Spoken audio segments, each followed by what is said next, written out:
Hello बच्चों, cats के आज के सेशन में हम लोग जनरल ऑर्गेनिक केमिस्ट्री से रिलेटेड क्वेश्चंस करेंगे, एडवांस क्वेश्चंस करेंगे।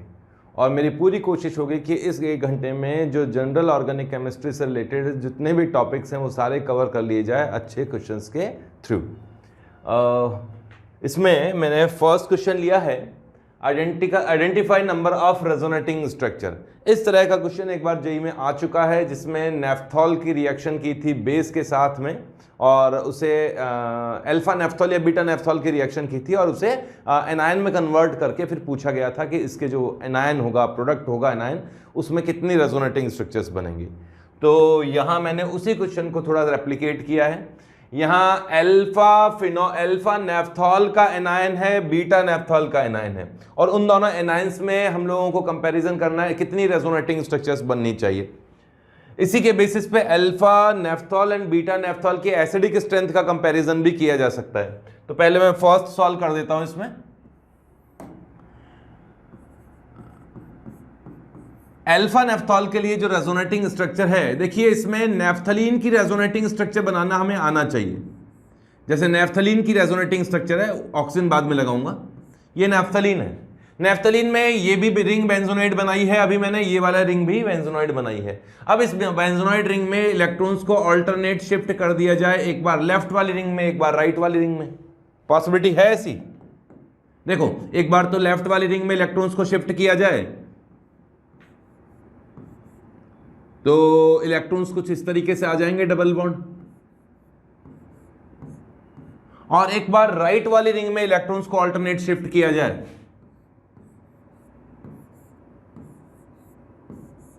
तो फिर इस तरीके से रहने चाहिए। इलेक्ट्रॉन अल्टरनेट शिफ्ट हो जाए तो फिर कुछ इस तरह का स्ट्रक्चर बनेगा। ये 3 डिफरेंट रेजोनेटिंग स्ट्रक्चर है नेफ्थलीन के लिए। अब यहां क्वेश्चन में क्या किया है कि ऑक्सीजन लगा दिया है, O- बना दिया, ठीक है। अब O- है, O- पर इस जगह देखना ध्यान से कि नेगेटिव चार्ज अभी तो ऑक्सीजन पर ही है और हमने इस नेगेटिव चार्ज का कॉन्जुगेशन किया ही नहीं, मतलब इलेक्ट्रॉन्स की शिफ्टिंग नहीं की है नेगेटिव चार्ज की। जब नेगेटिव चार्ज ऑक्सीजन पर ही था उस केस में 3 रेजोनेटिंग स्ट्रक्चर ऐसी बन रही थी जिसमें रिंग के इलेक्ट्रॉन्स की शिफ्टिंग कर रहे थे, ठीक है। अब इस नेगेटिव चार्ज को 1 से स्टार्ट कर देता हूं, वैसे और स्ट्रक्चर वैसे के वैसे बनेगी। ये नेगेटिव चार्ज अगर रेजोनेंस करे इस डबल बॉन्ड के साथ में तो ये रेजोनेटिंग स्ट्रक्चर बनी चाहिए, डबल बॉन्ड यहां नेगेटिव चार्ज, ऐसा स्ट्रक्चर बनेगा। यहां डबल बॉन्ड होगा और यहां नेगेटिव चार्ज होगा, ठीक है। अब इस नेगेटिव चार्ज को यहीं पड़े रहने दो और देखो कोई रेजोनेटिंग स्ट्रक्चर बन सकती है कि डबल बॉन्ड के इलेक्ट्रॉन की शिफ्टिंग से। डबल बॉन्ड के इलेक्ट्रॉन्स को शिफ्ट करो, नेगेटिव चार्ज एक ही है उस एनायन में, ऐसा नहीं कि 2-2 3-3 नेगेटिव चार्ज कर दें। तो इसमें डबल बॉन्ड को हम लोग ऑल्टरनेट शिफ्ट करें तो डबल बॉन्ड कुछ इस तरीके से आ जाएंगे, जैसे मैं बना के दिखा देता हूं। यहां नेगेटिव चार्ज है ही पहले से और यहां के इलेक्ट्रॉन्स को अल्टरनेट शिफ्ट किया, ये रहा डबल बॉन्ड। जब नेगेटिव चार्ज इस कार्बन पे था तो जितनी पॉसिबल रिंग की स्ट्रक्चर्स थी वो मैंने बना दी। अब ऐसा करते हैं, नेगेटिव चार्ज को और आगे रेजोनेंस में शिफ्ट करते हैं। ये इलेक्ट्रॉन्स की शिफ्टिंग कुछ इस तरीके से होगी, यहां और यहां,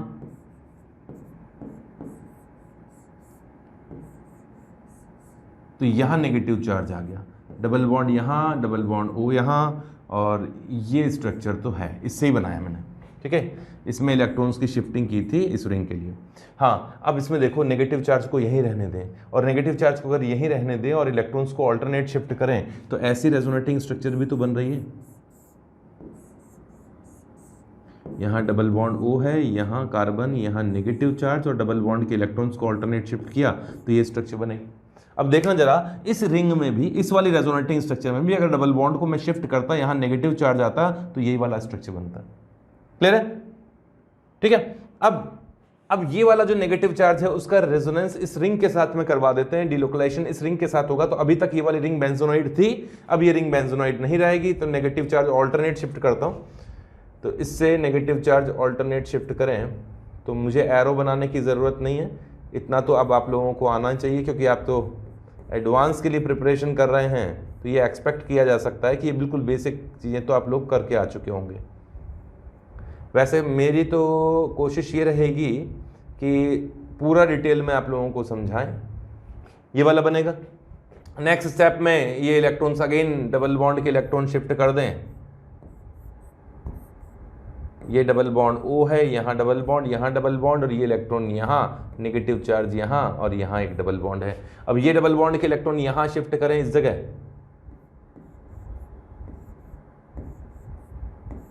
तो डबल बॉन्ड O, यहाँ नेगेटिव डबल बॉन्ड है, यहाँ डबल बॉन्ड है, यहाँ डबल बॉन्ड है, और यहाँ नेगेटिव चार्ज है। ठीक है, अब ये डबल बॉन्ड वापस यहाँ आ जाए और यहाँ नेगेटिव चार्ज बने, O पे नेगेटिव चार्ज, तो ऑक्सीजन पे नेगेटिव चार्ज की तो सारी पॉसिबिलिटीज मैं पहले ही बना चुका हूँ, तो स्ट्रक्चर रिपीट हो जाएगी। वैसे अगर आप बना भी दोगे तो आई थिंक यही वाली स्ट्रक्चर बनेगी। क्लियर है? अच्छा, ये तो मैंने इससे स्टार्ट की थी, 3 रेजोनेटिंग स्ट्रक्चर वो बनी जिसमें ऑक्सीजन पर नेगेटिव चार्ज था। इससे मैंने यहाँ से स्टार्ट किया, नेगेटिव यहाँ आया, फिर यहाँ आया, सॉरी यहाँ आया, तो उस केस में इसकी पॉसिबल स्ट्रक्चर बना दी, फिर यहाँ आया तो ये नेगेटिव चार्ज, फिर नेगेटिव चार्ज को ऑल्टरनेट शिफ्ट कर दिया। ठीक है, अच्छा इससे भी बना के देख लेते हैं। अगर डबल बॉन्ड यहाँ आ जाए, ये वाला डबल बॉन्ड यहाँ आ जाए और ये नेगेटिव चार्ज इस जगह आ जाए, तो इसकी सारी पॉसिबिलिटी मैं पहले ही बना चुका हूँ। इसकी पॉसिबिलिटी यही वाली बनेगी, स्ट्रक्चर वही बनेगी, इसलिए इससे बनाने की जरूरत ही नहीं है, ये बनेगी। फिर इससे तो नेगेटिव चार्ज आगे शिफ्ट करो तो सेम वही के वही स्ट्रक्चर्स बनने लगेंगे। ठीक है, इससे भी बना के देख लें कि अगर ये डबल बॉन्ड के इलेक्ट्रॉन यहाँ आए और ये नेगेटिव चार्ज बने तो ये वाले स्ट्रक्चर बन जाएगी। कहने का मतलब जितनी पॉसिबल स्ट्रक्चर्स थी वो मैंने सारी यहाँ बना दी। ठीक है, कितनी हुई? 1 2 3 4 5 6 7 8 9 10 रेजोनेटिंग स्ट्रक्चर्स बन रही है। इस पर्टिकुलर अल्फा नेफ्थॉल के लिए 10 रेजोनेटिंग स्ट्रक्चर्स बनती है जिसमें नेगेटिव चार्ज होता है, एक नेगेटिव चार्ज होता है। ठीक है, नेक्स्ट बीटा नेफ्थॉल के 9 के लिए देखते हैं। यह है solution for second beta naphthol. Same situation है, तरीका वही है। एक बार ऑक्सीजन पे नेगेटिव चार्ज है, इसे डिस्टर्ब नहीं करेंगे और नेफ्थलीन की जैसी रेजोनेटिंग स्ट्रक्चर बनती है वैसी बनाते जाएंगे। पहले मैं कुछ रिंग्स बना देता हूँ, इनमें मुझे टाइम लग रहा है, तो रिंग्स बना के तैयार कर लेते हैं। ठीक है, डबल बॉन्ड इस तरफ रखा, दोनों रिंग बेंजोनॉइड रखी एक बार तो, और एक बार इस रिंग में इलेक्ट्रॉन्स को अल्टरनेट शिफ्ट किया, तो इस रिंग में इलेक्ट्रॉन्स को वैसा का वैसा रहने दिया, O पे नेगेटिव चार्ज रहा। एक बार इस रिंग में इलेक्ट्रॉन्स को अल्टरनेट शिफ्ट किया तो ऐसी बन जाएगी, और ये ऑक्सीजन पर ही नेगेटिव चार्ज रहा। ये वो वाली पॉसिबिलिटी जिसमें ऑक्सीजन पर नेगेटिव चार्ज था। ठीक है, इसके बाद में इस नेगेटिव चार्ज को हम लोग शिफ्ट करते हैं रिंग पर। अगर ये इलेक्ट्रॉन यहाँ से यहाँ शिफ्ट होता है, ये इलेक्ट्रॉन यहाँ से इस तरीके से यहाँ शिफ्ट होता है, तो ऑक्सीजन के साथ डबल बॉन्ड बनेगा, यहाँ नेगेटिव चार्ज होगा, यहाँ डबल बॉन्ड, और ये रहा डबल बॉन्ड। यहाँ जब नेगेटिव चार्ज इस कार्बन पर है, इसी पे रहने दो, और इस डबल बॉन्ड के इलेक्ट्रॉन को अल्टरनेट शिफ्ट कर दो, तो क्या स्ट्रक्चर बनेगा? कुछ इस तरह का स्ट्रक्चर बनेगा कि इसमें नेगेटिव चार्ज इसी कार्बन पर है, यहाँ डबल बॉन्ड O है, और इस रिंग के डबल बॉन्ड को अल्टरनेट शिफ्ट किया। ठीक है, क्लियर है? यहां एक और पॉसिबिलिटी है कि इस डबल बॉन्ड का इस नेगेटिव चार्ज का रेजोनेंस इस डबल बॉन्ड के साथ हो, फिर इसके साथ, फिर इसके साथ, तो फिर ऑल्टरनेट शिफ्ट करते जाते हैं। ऑल्टरनेट शिफ्ट कर दें तो एक बार ऐसा स्ट्रक्चर बनेगा, और यहां डबल बॉन्ड है, यहां डबल बॉन्ड, इस जगह डबल बॉन्ड, यहां नेगेटिव चार्ज, और ये इलेक्ट्रॉन से शिफ्टिंग आती होगी आपको। नेक्स्ट ऑल्टरनेट यहां नेगेटिव चार्ज आएगा,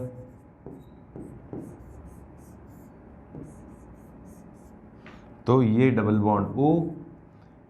देखो अब प्रैक्टिस करने का टाइम नहीं है, प्रैक्टिस वाली चीज़ नहीं है, प्रैक्टिस वाली चीज़ तो स्टार्टिंग में होती है, अभी तो बस आंसर देने का टाइम है। प्रैक्टिस खैर क्वेश्चंस की तो एडवांस लेवल के क्वेश्चंस की तो प्रैक्टिस करो ही, करनी भी चाहिए। एडवांस से प्रैक्टिस अगर आपको करनी है तो अच्छे क्वेश्चन से प्रैक्टिस करो, अब इजी क्वेश्चन से मत करो जिसमें दिमाग लगाना पड़े, थोड़ा टाइम जाए, तुम्हारे दिमाग के जो कलपुर्जे हैं वो और एक्टिव हों। नेक्स्ट स्टेप में यहाँ नेगेटिव चार्ज का रेजोनेंस इस डबल बॉन्ड के साथ हो तो इलेक्ट्रॉन की शिफ्टिंग कुछ इस तरह से होगा, नेगेटिव चार्ज यहाँ आएगा,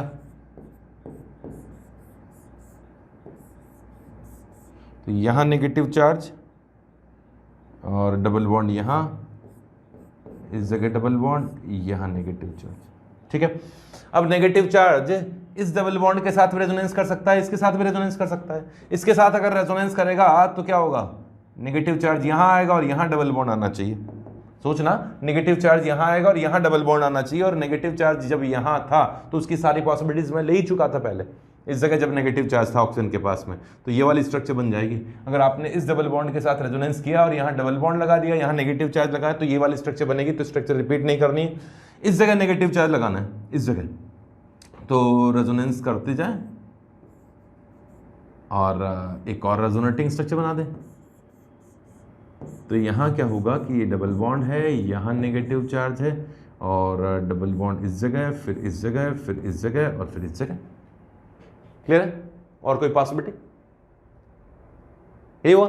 अब नेगेटिव चार्ज इस डबल बॉन्ड के साथ अगेन रेजोनेंस करे तो नेगेटिव चार्ज ऑक्सीजन पर आएगा, और ऑक्सीजन पे नेगेटिव चार्ज की यही वाली पॉसिबिलिटी बनेगी जो बना रखी है। तो मैंने तो इससे शुरुआत की थी, इससे भी करके देख लेते हैं। अगर आप इससे रेजोनेटिंग स्ट्रक्चर बनाएंगे, यहां करके इस जगह नेगेटिव चार्ज आएगा, तो ये वाली स्ट्रक्चर, ये वाला स्ट्रक्चर बन जाएगा, अगेन वही स्ट्रक्चर बन जाएगा। और फिर नेगेटिव चार्ज अगेन आप आगे आगे बढ़ाते जाओ, वही वाली स्ट्रक्चर से रिपीट होने लगेंगे। इससे भी बना के देखें तो यहाँ जब डबल बॉन्ड का रेजोनेंस यहाँ कराओगे इसके साथ, तो नेगेटिव चार्ज यहाँ आएगा, तो ये रेजोनेटिंग स्ट्रक्चर बनेगी। क्लियर है? तो ये टोटल रेजोनेटिंग स्ट्रक्चर बने 3, 4, 5, 6, 7, 8, 9 रेजोनेटिंग स्ट्रक्चर्स इसमें बनेंगी।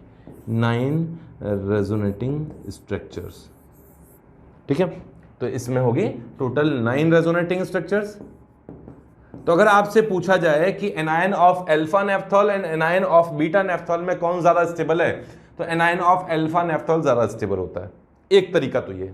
दूसरा तरीका नंबर ऑफ रेजोनेटिंग स्ट्रक्चर के बेसिस पे देख लिया, लेकिन ज्यादा इंपॉर्टेंट ये है कि जिस स्ट्रक्चर में number of benzenoid resonating structure ज्यादा है उसका इंपॉर्टेंस ज्यादा होता है। अब इन दोनों में कंपैरिजन करूंगा मैं। ये देखो दोनों बेंजोनाइड है, 2 रिंग, ये वाली स्ट्रक्चर तो वैसा ही है जैसा कि बीटा नेफ्थॉल में, ठीक है। अब एक रिंग बेंजोनाइड काउंट करूंगा, ये इसमें भी एक रिंग बेंजोनाइड है, इसमें भी एक रिंग बेंजोनाइड है, 2, इनको तो छोड़ दूं, ये तो काफी कुछ एक जैसी ही है, पीछे भी ऐसी है। यहां ऐसी 2 स्ट्रक्चर्स और हैं जिनमें ये वाली रिंग रेजोनेटिंग स्ट्रक्चर बनी हुई है, बेंजोनाइड है। और इसमें देखते हैं, इसको तो 3 तो वह बिल्कुल वैसी की वैसी थी, इसमें ये भी बेंजोनाइड है, ये बेंजोनाइड है, ये बेंजोनाइड है, ये बेंजोनाइड है। इसमें 4 रेजोनेटिंग स्ट्रक्चर ऐसी हैं जिनमें एक रिंग बेंजोनाइड है, इनको छोड़ के। तो number of benzenoid ring containing rings, benzenoid rings इसमें कंपैरेटिवली ज्यादा है as compare to anion of beta naphthol. इसलिए इन दोनों में अगर स्टेबिलिटी का कंपैरिजन किया जाए तो स्टेबिलिटी फर्स्ट की ज्यादा होगी सेकंड से। एक तो नंबर ऑफ रेजोनेटिंग स्ट्रक्चर ज्यादा बन रही है, लेकिन उससे ज्यादा इंपॉर्टेंट क्या है कि बेंजोनाइड रेजोनेटिंग स्ट्रक्चर ज्यादा बन रही है, इसलिए फर्स्ट वाला स्ट्रक्चर ज्यादा स्टेबल है। अगर आपको कंपैरिजन करना हो एसिडिक स्ट्रेंथ में, और आप लोगों को सभी को पता है कि एसिडिक स्ट्रेंथ कंपैरिजन करते हुए एनायन की स्टेबिलिटी का कंपैरिजन करते हैं, कॉन्जुगेट एनायन जो बनता है, कॉन्जुगेट बेस जो बनता है उसकी स्टेबिलिटी का कंपैरिजन करते हैं, तो अल्फा नेफ्थॉल बीटा नेफ्थॉल के रेस्पेक्ट में ज्यादा एसिडिक होना चाहिए क्योंकि उसका एनायन ज्यादा स्टेबल है। तो अल्फा नेफ्थॉल की एसिडिक स्ट्रेंथ बीटा नेफ्थॉल से ज्यादा होती है, ऐसा हम लोग कह सकते हैं इसके बेसिस पर, और यही एक्सपेरिमेंटली पीके की वैल्यू के बेसिस पर भी आप देख सकते हैं, ठीक है। तो आई होप कि रेजोनेटिंग स्ट्रक्चर इस तरह से बनाना हो तो थोड़ी प्रैक्टिस करनी है इस तरह के क्वेश्चंस की जिसमें ज़्यादा रेजोनेटिंग स्ट्रक्चर बने, या ऐसे क्वेश्चंस इंटीजर में पूछे गए हैं। और ऐसे क्वेश्चंस को करने में ज़्यादातर स्टूडेंट ने, जो ठीक ठाक लेवल पे स्टूडेंट है, उन्होंने इसका आंसर लगभग सही दे दिया था। कन्फ्यूज़न उन स्टूडेंट्स को होता है जिन्होंने प्रैक्टिस कम की है। हालांकि स्टूडेंट्स को नॉलेज होने का, यहाँ नॉलेज से ज़्यादा इंपॉर्टेंस नहीं है, नॉलेज हो या ना हो, किस स्टूडेंट ने प्रैक्टिस की और किसने नहीं की है, बस फर्क यहीं पर डिफरेंस होगा, ठीक है। नेक्स्ट एक और क्वेश्चन लिखा हुआ है। मैंने कोशिश की है कि जनरल ऑर्गेनिक केमिस्ट्री में जितनी तरह के क्वेश्चंस बनते हो उनको एक एक 2-2 क्वेश्चंस के थ्रू हम लोग डिस्कशन करें। आइडेंटिफाई ऑर्डर ऑफ स्टेबिलिटी, यहाँ कुछ कंपाउंड्स दिए हैं, कुछ रेजोनेटिंग स्ट्रक्चर्स दिए हैं, उनकी स्टेबिलिटी में कंपैरिजन करना है। देखो फर्स्ट तो है कार्बोक्सिलिक एसिड और इससे मिलती जुलती कुछ रेजोनेटिंग स्ट्रक्चर्स हैं। आप लोगों को ये पता है रेजोनेटिंग स्ट्रक्चर्स की स्टेबिलिटी कंपैरिजन करते हैं, तो सबसे पहले मैं जो बोल रहा हूं ध्यान देना, हो सकता है तुम्हें लिखना पड़े। सबसे पहले देखा जाता है कि जिसमें नंबर ऑफ बॉन्ड्स ज्यादा हो, जनरली पाई बॉन्ड काउंट करते हैं, ऐसी रेजोनेटिंग स्ट्रक्चर, मैं रेजोनेटिंग स्ट्रक्चर्स के रूल बोल रहा हूं कि ऐसी रेजोनेटिंग स्ट्रक्चर जिनमें नंबर ऑफ बॉन्ड्स ज्यादा हैं, पाई बॉन्ड ज्यादा हैं, वो ज्यादा स्टेबल होंगी। दूसरा, ऐसी रेजोनेटिंग स्ट्रक्चर जिनमें सभी एटम्स का ऑक्टेट कंप्लीट है, वो ज्यादा स्टेबल होगी। न्यूट्रल रेजोनेटिंग स्ट्रक्चर से चार्ज्ड रेजोनेटिंग स्ट्रक्चर से ज्यादा स्टेबल होगी। अगर मान लीजिए चार्ज रेजोनेटिंग स्ट्रक्चर में कंपैरिजन किया जाए तो negative charge more electronegative atom पर ज्यादा स्टेबल होगा, positive charge more electropositive atom पर ज्यादा स्टेबल होगा। ठीक है, एरोमेटिक और नॉन एरोमेटिक में एरोमेटिक रेजोनेटिंग से ज्यादा स्टेबल होती है। तो ऐसे कुछ रूल्स हैं, उनके बेसिस पर हम लोगों को स्टेबिलिटी कंपैरिजन करना होता है। यहां पाई बॉन्ड ज्यादा है, यहां भी पाई बॉन्ड ज्यादा है, तो ए और डी की स्टेबिलिटी ज्यादा है, बी और सी कम स्टेबल है। तो अगर इनकी स्टेबिलिटी में कंपैरिजन किया जाए तो स्टेबिलिटी में ए की स्टेबिलिटी और ए और डी की स्टेबिलिटी में कंपैरिजन किया जाए तो ये न्यूट्रल रेजोनेटिंग स्ट्रक्चर है, ये चार्ज्ड रेजोनेटिंग स्ट्रक्चर है, तो ए की स्टेबिलिटी ज्यादा होगी डी से। ठीक है, अब बी और सी में कंपैरिजन करो तो ऑक्सीजन मोर इलेक्ट्रोनेगेटिव एटम है, दोनों ही चार्ज रेजोनेटिंग स्ट्रक्चर है। ऑक्सीजन मोर इलेक्ट्रोनेगेटिव एटम है, वो नेगेटिव चार्ज को अच्छी तरह से होल्ड कर सकता है, ना कि पॉजिटिव चार्ज को। ऐसा ही कार्बन्स के लिए है, तो बी स्ट्रक्चर ज्यादा स्टेबल होना चाहिए सी के कंपेयर में। इसका आंसर ये होना चाहिए। सेकंड में कंपैरिजन करते हैं। वैसे तो ये न्यूट्रल रेजोनेटिंग स्ट्रक्चर है, ये तो न्यूट्रल है, जबकि ये तो प्लस माइनस चार्ज आ गया इस पे। तो कौन ज्यादा स्टेबल होना चाहिए? न्यूट्रल ज्यादा स्टेबल होना चाहिए। इसमें नंबर ऑफ बॉन्ड्स भी ज्यादा दिखाई दे रहे हैं, बट कुछ एरोमेटिक रेजोनेटिंग स्ट्रक्चर ऐसी हैं, क्वासी एरोमेटिक स्ट्रक्चर जिन्हें कहा जाता है, वो न्यूट्रल फॉर्म में, आप देखो इसे ध्यान से, ये एक्सेप्शनल केसेस हैं एरोमेटिक स्ट्रक्चर्स के। जनरली न्यूट्रल वाली ज़्यादा स्टेबल होगी, जनरली जिसमें पाई बॉन्ड ज़्यादा होंगे वही ज़्यादा स्टेबल होगी। बट ऐसे कुछ क्वासी एरोमेटिक स्ट्रक्चर्स होती हैं जिनमें चार्ज आने के बाद वो स्ट्रक्चर, वो डाइपोल स्ट्रक्चर एरोमेटिक हो जाती हैं। जैसे कि देखो यहाँ 2 पाई इलेक्ट्रॉन सिस्टम हो गया, ये 2 पाई इलेक्ट्रॉन सिस्टम है, ये हाईली स्टेबल स्ट्रक्चर है।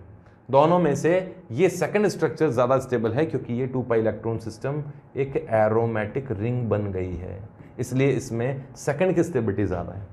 इसी कारण से ये दोनों एक ही कंपाउंड के रेजोनेटिंग स्ट्रक्चर ही कही जाएंगे, डिफरेंट स्ट्रक्चर नहीं है।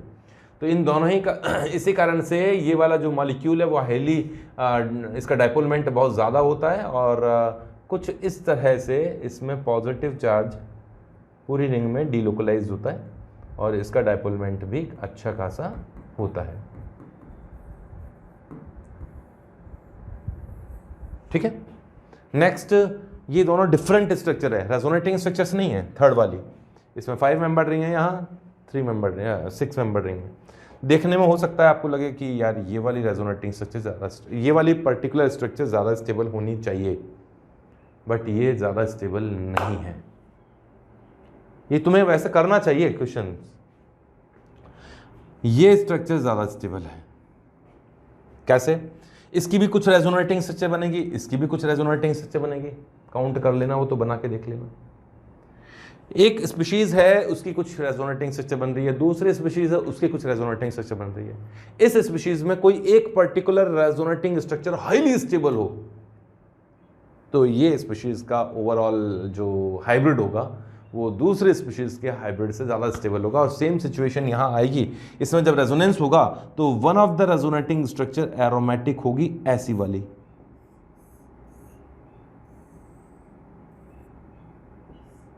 कुछ इस तरह की, ये हो गया देखो 6 पाई इलेक्ट्रॉन, ये 6 पाई इलेक्ट्रॉन रिंग में हो गया, तो ये ज़्यादा स्टेबल हो गया। इसमें अगर अब रेजोनेंस होगा तो रेजोनेंस करने के बाद में नेगेटिव चार्ज यहाँ आ जाएगा। अब वैसी कंडीशन नहीं रही जो कि पहले, ये पहले एरोमेटिक था। अब आप, हो सकता है आपके दिमाग में ये क्वेश्चन हो कि सर ये भी तो स्ट्रक्चर एरोमेटिक ही है, 6 पाई इलेक्ट्रॉन है और यहाँ नेगेटिव चार्ज वाली एरोमेटिक है। तो ऐसा ही कॉन्सेप्ट अगर आप इस विषय में क्या कहोगे कि ये वाला एग्जाम्पल देखो, ये एग्जाम्पल आप लोगों ने अच्छी तरह से पढ़ा होगा कि इस एग्जाम्पल में अगर कंपैरिजन किया जाए बेंजाइलिक से तो ये ज्यादा स्टेबल होता है। क्यों?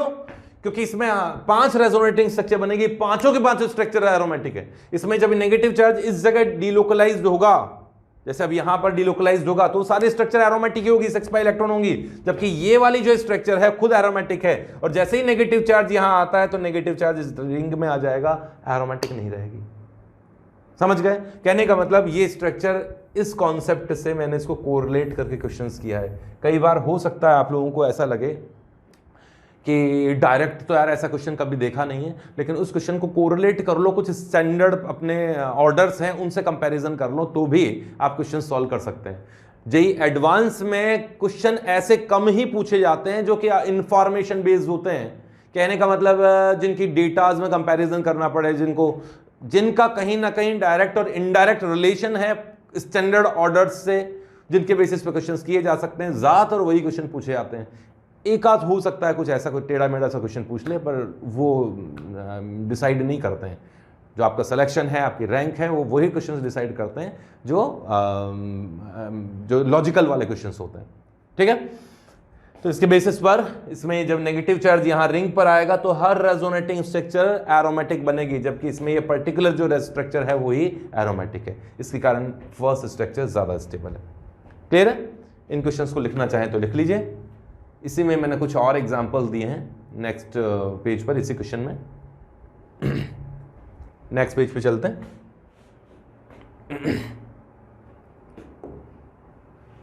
हाँ, ये फोर्थ तो बहुत कॉमन सा ही एग्जांपल है, कोई टफ नहीं है ये तो। फिर भी अगर आप देखें कि इसमें नंबर ऑफ रेजोनेटिंग स्ट्रक्चर्स तो ज्यादा हैं। नेगेटिव चार्ज ऑक्सीजन पर, यहां भी नेगेटिव चार्ज ऑक्सीजन पर, डिफरेंट स्ट्रक्चर्स हैं। यहां नंबर ऑफ रेजोनेटिंग स्ट्रक्चर निकालोगे तो 5 रेजोनेटिंग स्ट्रक्चर बनेगी, जबकि इसमें केवल 2 रेजोनेटिंग स्ट्रक्चर्स बन रही हैं। फिर भी इसमें सेकंड स्ट्रक्चर ज्यादा स्टेबल होती है। रीजन ये होता है कि इसमें नेगेटिव चार्ज हमेशा ऑक्सीजन पे रहा, इसमें नेगेटिव चार्ज हमेशा ऑक्सीजन पे रहा दोनों रेजोनेटिंग स्ट्रक्चर्स में। ऑक्सीजन नेगेटिव चार्ज को ज्यादा अच्छी तरह से होल्ड कर सकता है, ऑक्सीजन नेगेटिव चार्ज को ज्यादा अच्छी तरह से होल्ड कर सकता है। यहां जब आप रेजोनेंस करोगे तो ये नेगेटिव चार्ज डीलोकलाइज होगा, ऑक्सीजन से कार्बन पर पहुंचेगा। तो इसकी जो हाइब्रिड स्ट्रक्चर है उसमें नेगेटिव चार्ज ऑक्सीजन ने होल्ड किए हैं, दोनों ऑक्सीजन ने होल्ड किए हुए हैं, जबकि यहां जो नेगेटिव चार्ज है वो कार्बन के साथ साथ ऑक्सीजन के साथ साथ कार्बन पर भी डिस्ट्रीब्यूटेड है। इस कारण से कार्बोक्सिलेट आयन की स्टेबिलिटी फिनॉक्साइड आयन के कंपेयर में ज्यादा होती है। वैसे ही ऑक्सीजन नेगेटिव चार्ज को अच्छी तरह होल्ड कर सकता है। अगर आपसे कहा जाए कि आप कंपैरिजन करके बताओ कि भाई एक तो ये बेंजाइल एनायन है और इसका कंपैरिजन आप करके दिखा दीजिए CH3O- से, अगर इनके स्टेबिलिटी में कंपैरिजन करो तो 100% श्योर है यही ज्यादा स्टेबल होगा। इसमें भले ही रेजोनेंस है, कार्बन पर ही नेगेटिव चार्ज रहेगा, इसमें रेजोनेंस होगा, 5 रेजोनेटिंग स्ट्रक्चर बनेगी, हर रेजोनेटिंग स्ट्रक्चर में नेगेटिव कार्बन पे ही रहेगा, इसमें कोई रेजोनेंस नहीं है। नेगेटिव चार्ज ऑक्सीजन ने होल्ड किया हुआ है और नेगेटिव चार्ज ऑक्सीजन पे कंपैरेटिवली ज्यादा स्टेबल होता है। कुछ ही एक्सेप्शनल केसेस ऐसे हैं जिसमें अगर आप डिफरेंट एटम्स में कहो कि हो सकता है कार्बन पे नेगेटिव चार्ज ज्यादा स्टेबल हो, तो हो सकता है, ऐसी सिचुएशन आ सकती है। जैसे ये है, यहां कार्बन पे नेगेटिव चार्ज है, ये नेगेटिव चार्ज कार्बन पे होने के बावजूद भी इससे ज्यादा स्टेबल है, ऑक्सीजन के नेगेटिव चार्ज ज्यादा स्टेबल है। क्यों? क्योंकि इसके रेजोनेटिंग स्ट्रक्चर्स में 3 रेजोनेटिंग स्ट्रक्चर बनेंगे, उनमें से 2 स्ट्रक्चर ऐसी होंगी जिसमें नेगेटिव चार्ज ऑक्सीजन पे चला जाएगा। इसको ऐसा भी कह सकते हैं कि कीटोन का -m इफेक्ट है, कीटोन का -m इफेक्ट है, -m इफेक्ट से नेगेटिव चार्ज के इलेक्ट्रॉन को अट्रैक्ट करेगा और नेगेटिव चार्ज के इलेक्ट्रॉन को जितना अट्रैक्ट करोगे स्टेबिलिटी उतनी ही ज्यादा बढ़ेगी। क्लियर? तो अभी इसी के कॉन्सेप्ट के बेसिस पर तो ये कार्बोक्सिलिक एसिड का एनायन ज्यादा स्टेबल होगा। नेक्स्ट 5th क्वेश्चन में यहाँ बेंजोइक एसिड का एनायन है, बेंजोएट एनायन है, यहाँ ऑर्थोटोलोइक एसिड का एनायन है और यहाँ ऑर्थो नाइट्रो बेंजोइक एसिड का एनायन दिया है और इनकी स्टेबिलिटी में कंपैरिजन करना है। अगर आप नॉर्मल केसेस देखोगे, डायरेक्ट कुछ और कॉन्सेप्ट लगाने की कोशिश करोगे तो हो सकता है इसमें आप चक्कर खा जाओ। जैसे आप सोचोगे कि वैसे आप लोगों को करना चाहिए, एक बार वीडियो पॉज करके इसे सॉल्व करना चाहिए। देखने में लगता है कि मिथाइल ने तो +I इफेक्ट लगाया है, +I इफेक्ट से तो एनायन की स्टेबिलिटी कम ही होती है, क्योंकि एनायन को तो इलेक्ट्रॉन विड्रॉ करोगे तो स्टेबिलिटी बढ़ेगी, एनायन को इलेक्ट्रॉन डोनेट करोगे तो स्टेबिलिटी उसकी कम हो जाएगी। उस हिसाब से तो इसकी स्टेबिलिटी कम होनी चाहिए फर्स्ट वाले के कंपेयर में, लेकिन ऐसा है नहीं। इसे आप कंपैरिजन करो ऑर्थो इफेक्ट से। याद करो बेंजोइक एसिड की ऑर्थो पोजीशन पे कोई ऐसा ग्रुप हो जो ऑर्थो इफेक्ट लगा सके तो वो बेंजोइक एसिड की एसिडिक स्ट्रेंथ को बढ़ा देता था। वही कॉन्सेप्ट क्यों बढ़ाता था? क्योंकि इसका जब एनायन बनता था वो ऑर्थो इफेक्ट से कई रीजंस बताए हुए हैं, उस केस के बेसिस पर आप लोगों को कंपैरिजन कर सकते हैं। अगर आप इनके एसिड्स की एसिडिक स्ट्रेंथ जानते हैं ऑर्थो इफेक्ट का यूज करते हुए, तो आप इसके एनायन से स्टेबिलिटी भी निकाल सकते हैं, क्योंकि जो जितना अच्छा एसिड होता है उसका एनायन उतना ही ज्यादा स्टेबल होता है। यहां ऑर्थो इफेक्ट है, यहां भी ऑर्थो इफेक्ट है। ये इफेक्ट इतना ज्यादा इफेक्टिव नहीं है, यहां प्लस आई इफेक्ट इतना इफेक्टिव नहीं है, यहां तो ऑर्थो इफेक्ट है, ऑर्थो इफेक्ट, यहां भी ऑर्थो इफेक्ट है। तो अब कैसे कंपैरिजन करें? अब कंपैरिजन कर लो यार, नाइट्रो थोड़ा अट्रैक्शन करता है, मीथाइल तो इलेक्ट्रॉन डोनेट करता है, यहां तो ऐसा कोई है ही नहीं। तो ऑर्थो इफेक्ट से कार्बोक्सिलिक एसिड की एसिडिक स्ट्रेंथ बढ़ती है तो उसका एनायन की स्टेबिलिटी भी बढ़ती होगी। तो इसमें सबसे ज्यादा स्टेबल होगा ये वाला, फिर होगा ये वाला। भले ही मीथाइल आपको ऐसा लगेगा कि इलेक्ट्रॉन डोनेट कर रहा है, पर डोनेट नहीं कर रहा, ये इसकी प्लेनरिटी को भी डिस्टर्ब करता है और उसकी प्लेनरिटी डिस्टर्ब होने से एनायन की स्टेबिलिटी बढ़ती है। ठीक है, यहां मैं एक्सप्लेन नहीं करना चाह रहा सारे कॉन्सेप्ट को, थ्योरी के पॉइंट्स को, मैं तो आपके जो थ्योरी के पॉइंट्स पढ़े हुए हैं उन्हें रिकॉल करके कुछ अच्छे क्वेश्चंस करने की कोशिश कर रहा हूं कि हाँ क्वेश्चंस ऐसे भी किए जा सकते हैं। ठीक है, तो ये तो स्टेबिलिटी का कंपैरिजन हो गया। इसमें कुछ नोट करने का है तो नोट कर लीजिए, ऑर्थो इफेक्ट वाला रूल जो था वो आप लिखना चाहें तो लिख सकते हैं। नेक्स्ट क्वेश्चन पे बढ़ते हैं। Order of heat of hydrogenation पूछा गया है। यहां कुछ डिफरेंट एल्कीन्स दिए हैं, carbon carbon multiple bond containing compound दिए हैं, उनका हाइड्रोजनेशन किया गया होगा सुटेबल कंडीशन में, और उनसे हाइड्रोजनेशन, हीट ऑफ हाइड्रोजनेशन जो हीट रिलीज हुई है उसका कंपैरिजन हम लोगों को करना है। देखो ये बिल्कुल सिंपल सा कॉन्सेप्ट है कि अगर एल्कीन्स की स्टेबिलिटी, वापस बोलता हूं, अगर किसी एल्कीन में different number of carbon carbon multiple bond है तो जिसमें नंबर ऑफ मल्टीपल बॉन्ड ज्यादा है उसका हाइड्रोजनेशन ज्यादा होगा, CH स्ट्रॉन्गर बॉन्ड ज्यादा बनेंगे तो हीट भी ज्यादा रिलीज होगी। तो जिसमें पाई बॉन्ड ज्यादा है उससे हीट ज्यादा रिलीज होती है। फर्स्ट क्वेश्चन देखिए, इसमें नंबर ऑफ पाई बॉन्ड 4 है, यहां भी 4 है, यहां भी 4 है, यहां भी 4 है। ठीक है, तो ज्यादा स्टेबल होगा उससे heat of hydrogenation come release होता है। कारण बता देता हूं, अगर मान लीजिए number of pi bond equal है तो CH बॉन्ड तो इक्वली बनेंगे हाइड्रोजनेशन के बाद में। तो जो पहले से ही कम स्टेबल है, जिसकी एनर्जी बहुत ज्यादा है, जो रेजोनेटिंग जो पर्टिकुलर स्ट्रक्चर कम स्टेबल है तो उसकी पोटेंशियल एनर्जी ज्यादा होगी, और पोटेंशियल एनर्जी ज्यादा होगी तो प्रोडक्ट बनने में उससे ज्यादा एनर्जी रिलीज होगी। कहने का मतलब एक तो A एल्कीन है, एक B एल्कीन है, ये एनर्जी है। दो एल्कीन है A और B, दोनों आइसोमर है ऐसा मान लीजिए, दोनों में number of pi bond equal है, दोनों में कार्बन भी इक्वल है, आइसोमर है इसलिए। तो A और B दो आइसोमेरिक एल्कीन्स थी, दोनों का हाइड्रोजनेशन करने पर C हाइड्रोकार्बन बना, C एल्केन बना।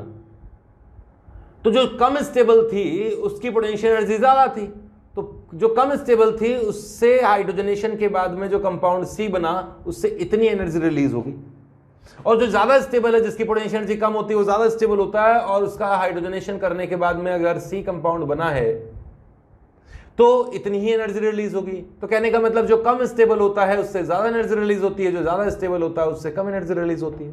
तो ये इनडायरेक्टली कहा जा सकता है कि हीट ऑफ हाइड्रोजनेशन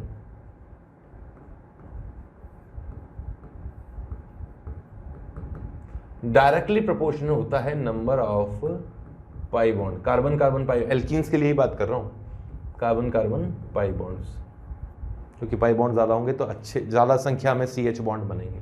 लेकिन अगर वो आइसोमर हैं, उनमें पाई बॉन्ड इक्वल हैं, तो वो स्टेबिलिटी का इन्वर्सली प्रोपोर्शनल होता है, स्टेबिलिटी ऑफ एल्कीन,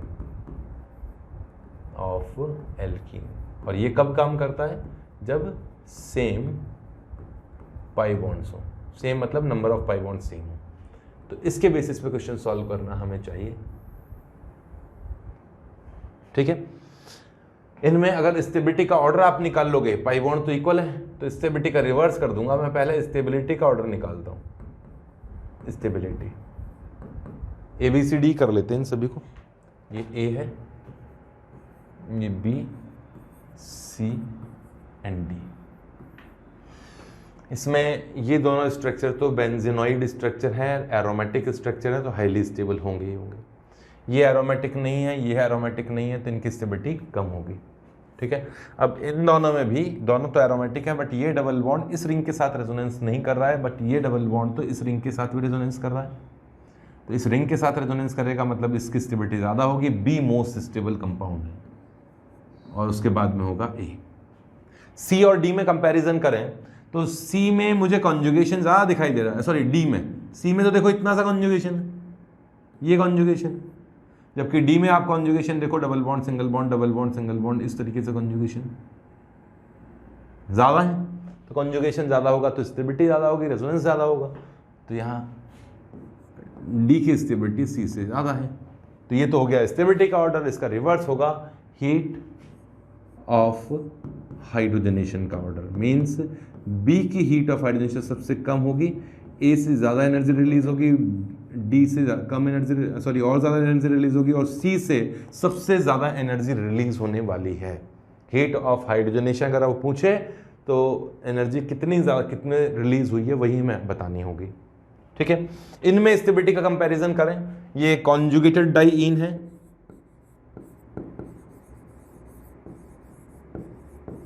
ये क्यूमुलेटेड डाइईन है,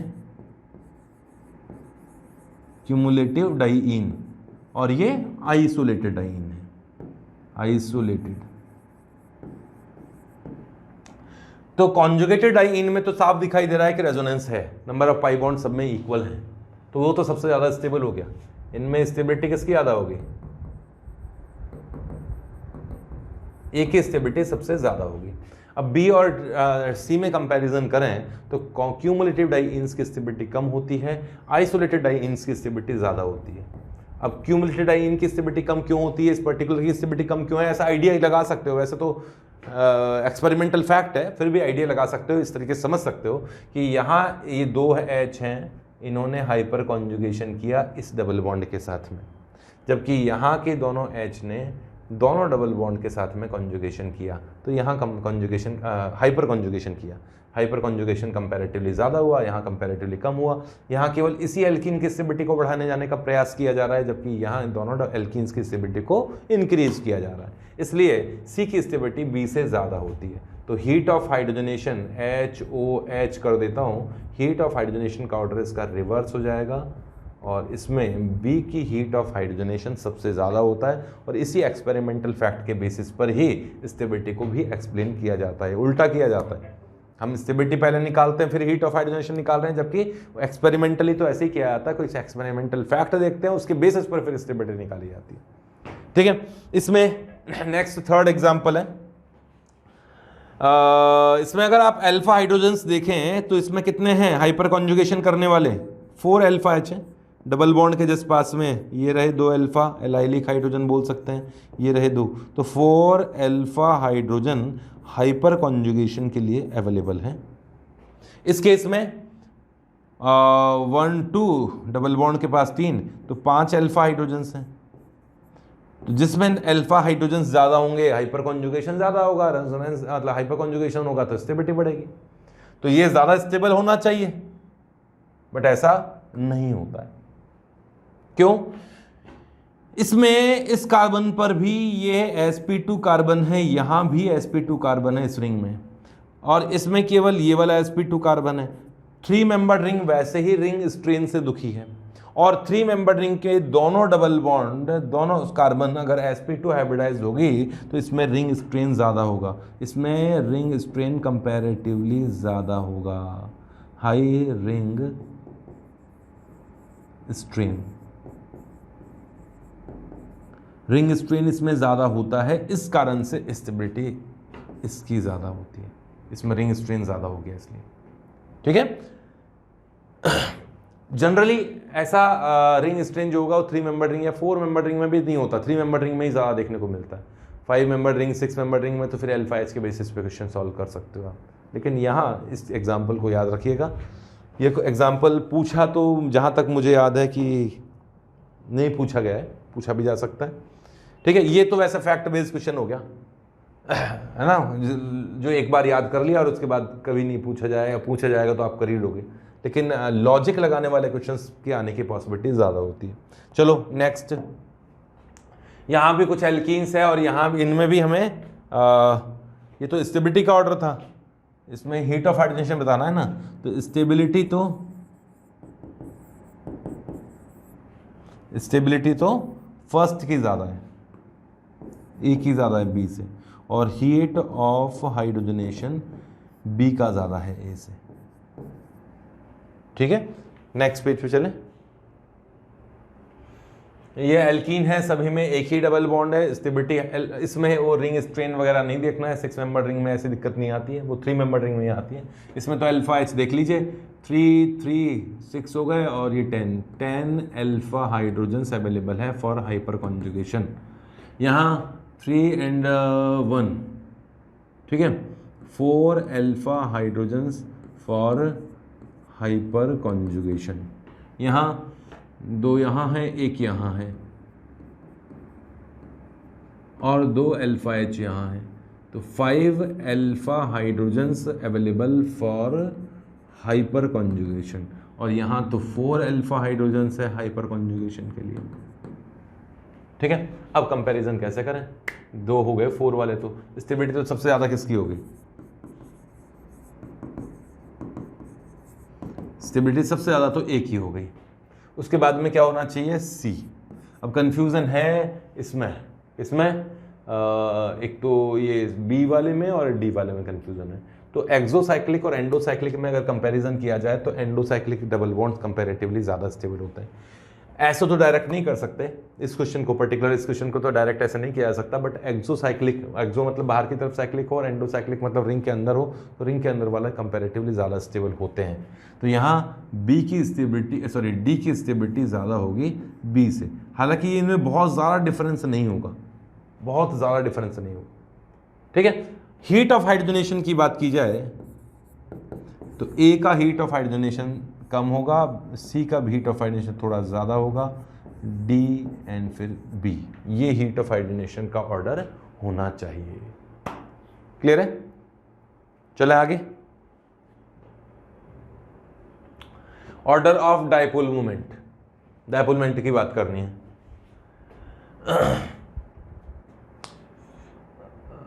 थ्योरी तो पढ़ानी नहीं है मुझे। नाइट्रो इलेक्ट्रॉन विड्रॉइंग ग्रुप है, -m इफेक्ट से इलेक्ट्रॉन विड्रॉ कर रहा है, रेजोनेंस कर रहा है रिंग के साथ में, और ये एक तरह से मीथाइल ने हाइपर कॉन्जुगेशन से इलेक्ट्रॉन पुश किए हैं, ठीक है। नाइट्रो -m वाला ग्रुप है और ये लोन पेयर डोनेट कर रहा है एक +m वाला ग्रुप, तो इलेक्ट्रॉन डोनेट ही करेगा, और पैरा पोजीशन पे बहुत अच्छा इलेक्ट्रॉन्स की अट्रैक्शन डोनेटिंग इजीली हो जाता है, रेजोनेंस इफेक्ट इफेक्टिव होता है। नाइट्रो बराबर ताकत से इलेक्ट्रॉन विड्रॉ कर रहे हैं, ये इसका भी -m है और इसका भी -m है, इसका डायपोल मोमेंट तो 0 ही होगा। यहाँ भी ये लीनियर कॉन्जुगेट, ये नाइट्रो, ये साइनाइड ग्रुप है, लीनियर ग्रुप्स है, नाइट्रो, इसका भी डायपोल मोमेंट तो 0 ही होगा। कहने का मतलब सबसे ज़्यादा डायपोल मोमेंट होगा बी का डायपोल मोमेंट ज़्यादा होगा। क्यों? क्योंकि इसमें नाइट्रो भी इलेक्ट्रॉन अट्रैक्ट कर रहा है और मिथॉक्सी ग्रुप भी, लोन पेयर भी इलेक्ट्रॉन डोनेट कर रहे हैं एक ही डायरेक्शन में दोनों, और इसमें तो अपोजिट डायरेक्शन में कैंसिल कर रहे हैं। तो इसका हो गया। अच्छा, हाइपर कॉन्जुगेशन कम इफेक्टिव होता है और रेजोनेंस इफेक्ट ज़्यादा इफेक्टिव होता है, इस कारण से बी हो गया, फिर ए होगा, और सी और डी तो इक्वली ही हैं, डायपोल मोमेंट 0 है दोनों का, नॉन पोलर है दोनों के दोनों। इसमें कंपैरिजन करते हैं। नाइट्रो का -m इफेक्ट ज़्यादा होता है, इतना तो पढ़ा होगा आप लोगों ने। -m इफेक्ट तो नाइट्रो ग्रुप का ज़्यादा होता है, साइनाइड का कम होता है, ठीक है ना, -m इफेक्ट। इस हिसाब से तो नाइट्रो, और तो कोई डिफरेंस है नहीं, केवल नाइट्रो और साइनाइड का ही डिफरेंस है, तो नाइट्रो का इसका ज़्यादा होना चाहिए -i effect. Nitro electron withdraw कर रहा है और ये लोन पेयर तो डोनेट कर ही रहा है इलेक्ट्रॉन +m, तो किसका ज़्यादा होना चाहिए? नाइट्रो का ज़्यादा होना चाहिए, बट ऐसा होता नहीं है, यहाँ ऐसा होता नहीं है। इसने प्लस m से इलेक्ट्रॉन डोनेट किए हैं, इसने भी प्लस m से इलेक्ट्रॉन डोनेट किए हैं। बट नाइट्रो की ऑर्थो पोजीशन पर जब ग्रुप आ जाते हैं तो नाइट्रो की प्लेनरिटी डिस्टर्ब हो जाती है और SIR इफेक्ट यहाँ एप्लीकेबल होता है। SIR इफेक्ट क्या है? Steric inhibition in resonance. अगर नाइट्रो की, या कुछ ग्रुप्स हैं जिन पर SIR इफेक्ट काम करता है, अगर नाइट्रो की ऑर्थो पोजीशन पर बड़े ग्रुप आते हैं तो नाइट्रो की प्लेनरिटी को डिस्टर्ब कर देंगे, और नाइट्रो ग्रुप की अगर इस रिंग के साथ प्लेनरिटी नहीं हुई तो ये इस रिंग के साथ रेजोनेंस कैसे करेगा? तो नाइट्रो का जो रेजोनेंस पावर है -m इफेक्ट है वो इस रिंग के साथ बहुत कम हो जाएगा, या एग्जैक्ट बिल्कुल खत्म भी हो सकता है। इस कारण से इसका -m इफेक्ट यहां काम नहीं करेगा, इसका -m इफेक्ट यहां काम नहीं करेगा। इस कारण से, अच्छा साइनाइड तो लीनियर ग्रुप है, इस पर SIR इफेक्ट लगेगा नहीं, SIR इफेक्ट लगेगा नहीं, तो इसका -m इफेक्ट काम करेगा। और इसने +m से इलेक्ट्रॉन डोनेट किए, इसने अट्रैक्ट किया, इसने डोनेट किए, तो यहां फर्स्ट की जगह सेकंड वाले का डायपोलमेंट ज्यादा हो जाता है। ये होता है, फैक्ट है एक्सपेरिमेंटल। ठीक है, थर्ड वाले पार्ट को लेते हैं, एक मिनट।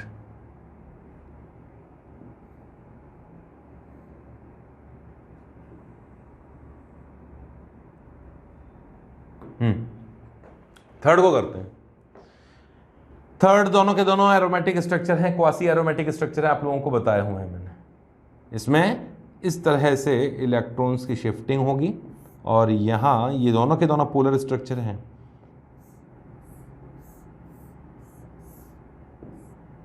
यहां नेगेटिव चार्ज 6 पाई इलेक्ट्रॉन सिस्टम के कारण एरोमेटिक रिंग बना पाया, यहाँ पॉजिटिव चार्ज, यहाँ 2 पाई इलेक्ट्रॉन्स की शिफ्टिंग, मतलब 2 पाई इलेक्ट्रॉन्स के कारण पॉजिटिव चार्ज बना पाया। यहाँ 6 पाई इलेक्ट्रॉन एरोमेटिक है, यहाँ 2 पाई इलेक्ट्रॉन एरोमेटिक है, यहाँ पॉजिटिव खुश है, यहाँ नेगेटिव खुश है, मतलब पोलर हो गया, हाईली डाइपोलमेंट मॉलिक्यूल है, पोलर मॉलिक्यूल है। जनरली हाइड्रोकार्बन पोलर सॉल्वेंट में डिजोल्व नहीं होते हैं, ये कंपाउंड पोलर सॉल्वेंट में डिजोल्व हो जाते हैं। क्यों? हाइड्रोकार्बन है, फिर क्यों हो जाते हैं? हाइड्रोकार्बन तो नॉन पोलर टाइप के हैं, फिर भी हो जाते हैं। ये क्यों हो जाते हैं? क्योंकि पोलर हो जाते हैं। ठीक है, ऐसा ही सिचुएशन यहां भी है कि इसमें इलेक्ट्रॉन्स की शिफ्टिंग यहां होगी, और ये ट्रोपाइलियम आयन की तरह पॉजिटिव चार्ज बन जाएगा, और यहां भी नेगेटिव चार्ज होगा, यहां पॉजिटिव चार्ज होगा। ये भी 6 पाई इलेक्ट्रॉन खुश है, एरोमेटिक है, ये भी 8 पाई इलेक्ट्रॉन है, sorry 6 pi electron, 6 pi electron aromatic है। तो यहां भी दोनों रिंग एरोमेटिक है, यहां भी दोनों रिंग एरोमेटिक। फिर स्टेबिलिटी में कंपैरिजन किया जाए तो नेगेटिव चार्ज तो बिल्कुल एक जैसी रिंग में है, यहां इन दोनों रिंग में कंपैरिजन करें तो ट्रोपाइलियम आयन की स्टेबिलिटी 3 मेंबर्ड वाली रिंग से ज़्यादा होती है। इसमें 7 रेजोनेटिंग स्ट्रक्चर बनती है, इसमें थोड़ी कम रेजोनेटिंग स्ट्रक्चर बनती है। इस कारण से ट्रोपाइलियम आयन का कैटायन ज़्यादा स्टेबल होता है। ये इनकी स्टेबिलिटी का ऑर्डर है। इसमें 7 इक्वल रेजोनेटिंग स्ट्रक्चर बनेगी, इसमें 3 इक्वल रेजोनेटिंग स्ट्रक्चर बनेगी। सेम सिचुएशन यहां अप्लाई कर सकते हैं, इन दोनों में से ये ज़्यादा स्टेबल है, मतलब यहां प्लस माइनस की पॉसिबिलिटी ज़्यादा होगी, यहां कंपैरेटिवली कम होगी, इसका डायपोलमेंट ज़्यादा होगा। ठीक है, generally carbon carbon double bond में रोटेशन नहीं होता है रूम टेम्परेचर पर, यहां फ्री रोटेशन नहीं होता है, इसमें होता है। इन दोनों में फ्री रोटेशन पॉसिबल होता है। क्यों होता है? इनका जो रोटेशन बैरियर है वो काफी कम होता है, कम एनर्जी में। यहाँ सिंगल बॉन्ड कैरेक्टर काफी ज्यादा होता है, क्योंकि ये प्लस माइनस के फॉर्म में एग्जिस्ट करने की कोशिश करते हैं एरोमेटिसिटी के कारण, स्टेबिलिटी बढ़ाने के लिए। ठीक है, तो इसमें डायपोलमेंट किससे ज्यादा होगा? इस स्ट्रक्चर का डायपोलमेंट ज्यादा होगा। चलो यहां तक तो करो, और भी कुछ एग्जाम्पल्स दिए मैंने।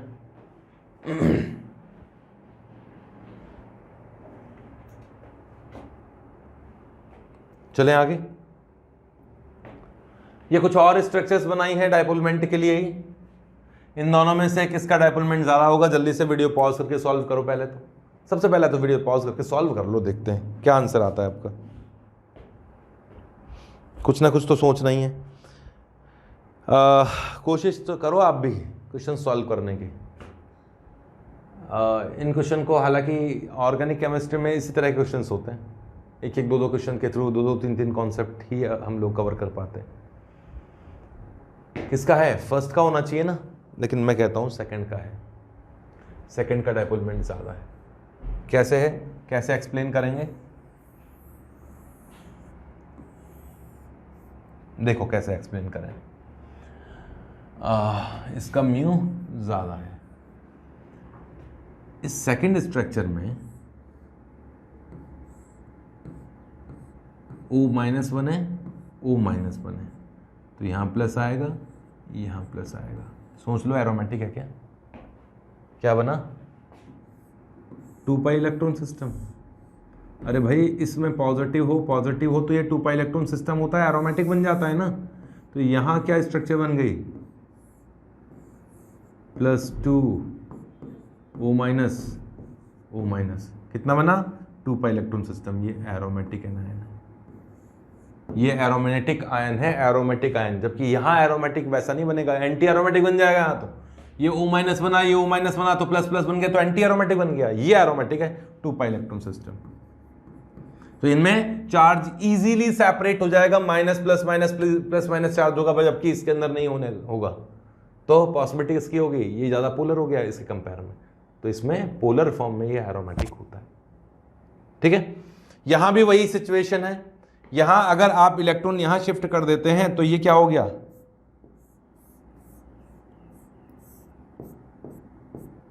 O- और पॉजिटिव चार्ज, 6 पाई इलेक्ट्रॉन सिस्टम, एरोमेटिक।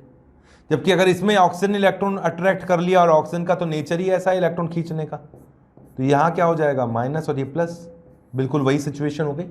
ये तो एरोमेटिक हो गया, और ये क्या हो गया, 4 पाई इलेक्ट्रॉन सिस्टम एंटी एरोमेटिक हो गया। तो यहां पॉजिटिव चार्ज ज्यादा स्टेबल है, तो मतलब प्लस माइनस चार्ज यहां स्टेबल ज्यादा है, इस फॉर्म में रह सकते हैं। इस कारण से इसका डायपोल मोमेंट ज्यादा होगा, इसका डायपोल मोमेंट कंपैरेटिवली कम होगा। ठीक है, करो इसे, आगे बढ़ते हैं।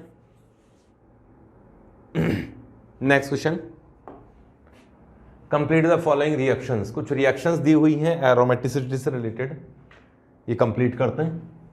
यहाँ ये जो H है ये एसिडिक H है। वैसे आपको करना चाहिए, पहले वीडियो पॉज कर लो और आप इसे सॉल्व करो। अब मैं करता हूँ, मैं तो रुकने वाला नहीं हूँ। यहाँ के H एसिडिक हैं क्योंकि H+ निकलने के बाद में एनायन स्टेबल बनेगा, जबकि यहाँ ये H- बहुत अच्छा बेस भी है, तो एसिड बेस रिएक्शन होगी, बहुत आसानी से रिएक्शन होगी इसमें। इस H- ने यहाँ से H+ एब्जॉर्ब कर लेना है, और इस कारण से ऐसा एनायन बनेगा। ऐसा एनायन बना देता हूँ, चलो ये एनायन बना जो कि सोडियम के साथ है, ये सॉल्ट बना, और साथ में H2 गैस बाहर निकल गई। इस सॉल्ट को ऐसा ना लिख के बीच में रिंग बना के प्लस भी लिखा जा सकता है, एरोमेटिक बन गया ना, 6 पाई इलेक्ट्रॉन, एरोमेटिक।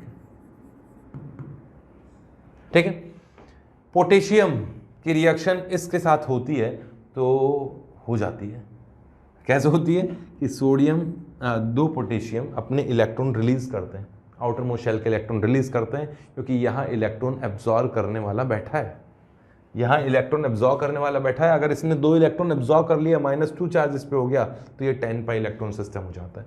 तो इसमें ऐसी सिचुएशन बनती है कि 2 तो पोटेशियम ने इलेक्ट्रॉन डोनेट किए, और वो इलेक्ट्रॉन किसने एब्जॉर्ब कर लिए, इसने एब्जॉर्ब कर लिए, और ये -2 बन जाता है। इस तरह का सॉल्ट बनता है, ये 10 पाई इलेक्ट्रॉन सिस्टम बन जाता है, इसलिए एरोमेटिक है, हाईली स्टेबल है, 10 पाई इलेक्ट्रॉन सिस्टम। सेम रिएक्शन यहाँ भी होती है। अगर लिथियम, यहाँ कितने पाई इलेक्ट्रॉन है, 1 2 3 4 5 6 7 8 9 10 11 12 है, 12 पाई इलेक्ट्रॉन तो नॉन एरोमेटिक है। लेकिन अगर इसके पास में 2 पाई इलेक्ट्रॉन और आ जाए तो ये 14 एन्यूलिन वाली स्ट्रक्चर बन जाएगी, और ये भी हाईली स्टेबल होगी। तो यहाँ 2 लिथियम अपनी आउटर मोस्ट शेल के इलेक्ट्रॉन रिलीज करते हैं, ये प्लस हैं, ऐसे ही लिथियम यहाँ प्लस होगा, 2 लिथियम होंगे, और वो क्या करेंगे, इसके साथ में इसे इस तरह से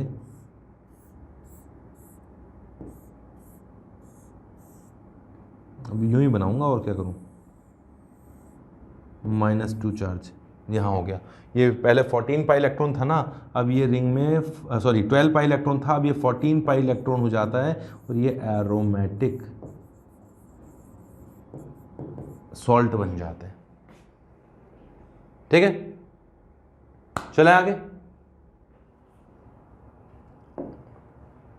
give order of acidic strength. GOC में तो एसिडिक स्ट्रेंथ, बेसिक स्ट्रेंथ, इनके क्वेश्चंस तो पूछे ही जाएंगे। तो एसिडिक स्ट्रेंथ का कंपैरिजन करना है। यहां वीडियो पॉज कर लो पहले तो। ABCD ऐसे कुछ H दिए हैं, उन हाइड्रोजन्स की एसिडिक स्ट्रेंथ में कंपैरिजन करते हैं। फर्स्ट तो ये तो सोचने की बात ही नहीं है कि इस कंपाउंड में सल्फोनिक एसिड की एसिडिक स्ट्रेंथ कम होगी। यार सल्फोनिक एसिड है तो भाई इज्जत का सवाल है, सल्फोनिक एसिड सबसे ज्यादा एसिडिक है। तो हमें पता है कि जनरली सल्फोनिक एसिड की एसिडिक स्ट्रेंथ बहुत ज्यादा होती है, फिर कार्बोक्सिलिक एसिड की एसिडिक स्ट्रेंथ होती है, उसके बाद में कार्बोक्सिलिक एसिड की, फिर फिनोलिक ग्रुप्स की होती है। भाई नॉर्मल केस की बात करें तो ये ऑर्डर होता है। फिनोलिक से भी ज़्यादा होता है वैसे तो कार्बोनिक एसिड H2CO3, फिर फिनॉल होता है, और फिर होता है वाटर, फिर होता है अल्कोहल। ये नॉर्मल केस बताएं, फिर नाइट्रोजन का H आता है, ऐसा कुछ होता है ऑर्डर। तो यहां सल्फोनिक एसिड वाला H जिसकी एसिडिक स्ट्रेंथ सबसे ज्यादा होगी, कहने का मतलब H+ निकलने के बाद में यहां जब नेगेटिव चार्ज बनेगा तो वहां 3 रेजोनेटिंग स्ट्रक्चर बनेगी, तीनों में नेगेटिव चार्ज ऑक्सीजन पे होगा, इसलिए ज्यादा एसिडिक होता है। फिर होगा कार्बोक्सिलिक एसिड का एसिडिक हाइड्रोजन, क्योंकि यहां ऑक्सीजन पे नेगेटिव चार्ज आएगा और फिर 2 जगह रेजोनेंस और कर रहा है वो। यहां से H निकल गए B C D तो कार्बन पे ही नेगेटिव चार्ज आएगा, रेजोनेंस यहां ज्यादा होगा, यहां कंपैरेटिवली कम होगा। यहां जब H निकलेगा तो C- रेजोनेंस करेगा H डबल बॉन्ड O के साथ में, जबकि यहां से H निकलेगा तो ये C डबल बॉन्ड O के साथ ही रेजोनेंस करेगा। अगर आप ऐसा समझना चाहो कि SO3- एंड COOH में से -M इफेक्ट किससे ज्यादा होता है, तो आपको पता होना चाहिए SO3H का होता है -M इफेक्ट। ठीक है, अगर -M इफेक्ट इसका ज्यादा है तो इसका मतलब यहां नेगेटिव चार्ज आया तो ये रेजोनेंस ज्यादा अट्रैक्शन करेगा, -M इफेक्ट ज्यादा लगाएगा, ये -M कम लगाएगा। और एनायन को तो जितना ज्यादा -M इफेक्ट मिला स्टेबिलिटी उतनी ही ज्यादा बढ़ जाएगी। तो यहां B की एसिडिक स्ट्रेंथ कंपैरेटिवली ज्यादा होगी D से, और C से जब H निकलेगा और नेगेटिव चार्ज बनेगा तो कोई रेजोनेंस नहीं। तो एसिडिक स्ट्रेंथ कैसे देखी जाती है कि H+ निकलने के बाद में जितना अच्छा एसिड बनेगा, जितना ज्यादा स्टेबल एनायन बनेगा, एसिड उतना ही अच्छा होगा, उतना ही स्ट्रॉन्गर होगा। ठीक है, तो ये ऑर्डर हो गया एसिडिक स्ट्रेंथ का। इसमें देखते हैं, करो इसको पहले, फिर कंपैरिजन करते हैं। चलो अब करते हैं, पहले AB में कंपैरिजन करते हैं, फिर CD में कंपैरिजन करते हैं, फिर चारों में कंपैरिजन करते हैं।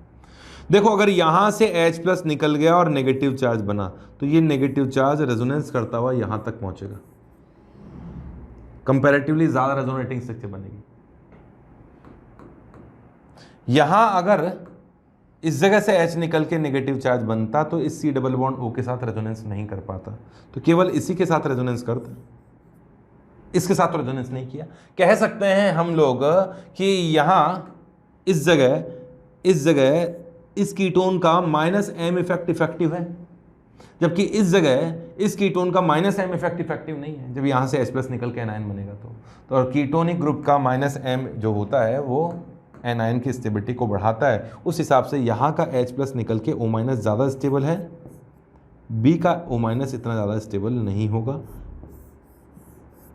ठीक है, ऐसी सिचुएशन यहाँ भी होगा कि यहाँ O- होगा तो इस एस्टर के साथ रेजोनेंस करेगा, जबकि इस एस्टर के साथ तो केवल -I इफेक्ट लगेगा। तो यहाँ C और D में इसकी ऑर्डर ज़्यादा हो। ठीक है, अब इन चारों का कंपैरिजन करते हैं। A और C में कंपैरिजन करो। A और C में कंपैरिजन किया जाए तो O-A का कीटोन के साथ -M इफेक्ट लगा रहा है, जबकि यहां का O- इस एस्टर के साथ -M इफेक्ट लगेगा, और एस्टर का -M इफेक्ट कम होता है।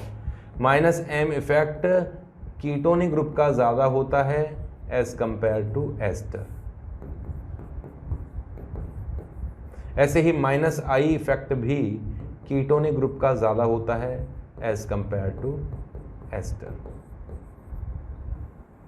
और M इफेक्ट और I इफेक्ट में तो M इफेक्ट ही ज्यादा इफेक्टिव होता है, पता है। तो कीटोन ने ज्यादा अट्रैक्शन किया। अच्छा, अब A और C में तो A ज्यादा एसिडिक हो गया, C कम है। बी में और सी में कंपैरिजन करें तो सी में से जब H निकलेगा तो O माइनस इस एस्टर के साथ माइनस M इफेक्ट तो लगाएगा, ये एस्टर इस O के साथ में माइनस M इफेक्ट तो लगाएगा, बट कि यहाँ O माइनस बनेगा तो इस कीटोन का माइनस M इफेक्ट नहीं, माइनस I इफेक्ट है।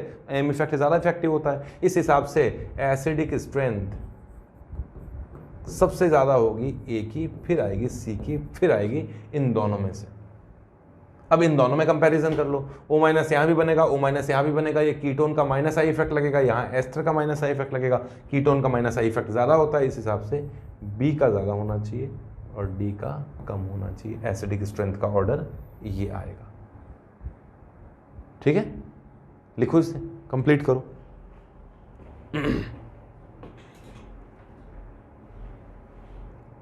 चले नेक्स्ट क्वेश्चन पर।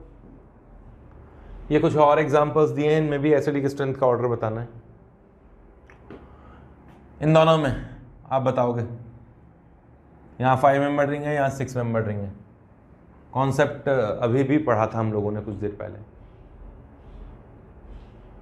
मैं तो वैसे ये तो पता है ना, कीटोन की अल्फा पोजीशन के एच थोड़े बहुत एसिडिक हो जाते हैं,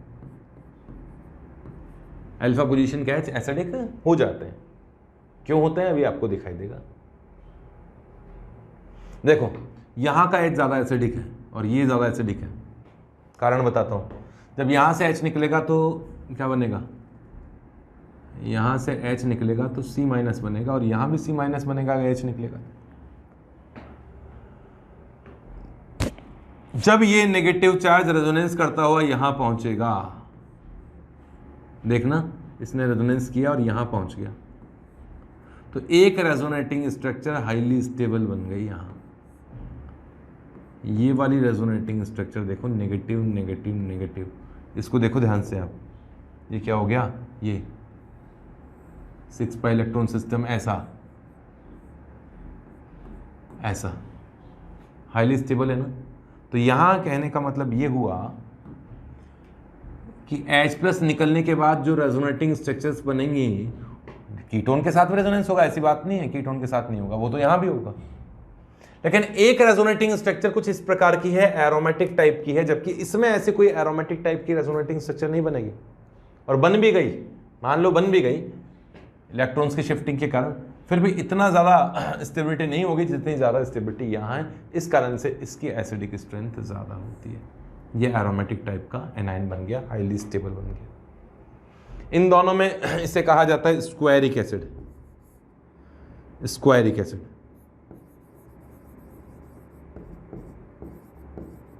स्क्वायरिक एसिड की एसिडिक स्ट्रेंथ ज़्यादा होगी। और क्यों ज़्यादा होगी सुनना, H+ निकला, H+ निकला, एरोमेटिक एनाइन है ये O-, ये O-, इसकी इक्वल 4 रेजोनेटिंग स्ट्रक्चर बनने वाली हैं।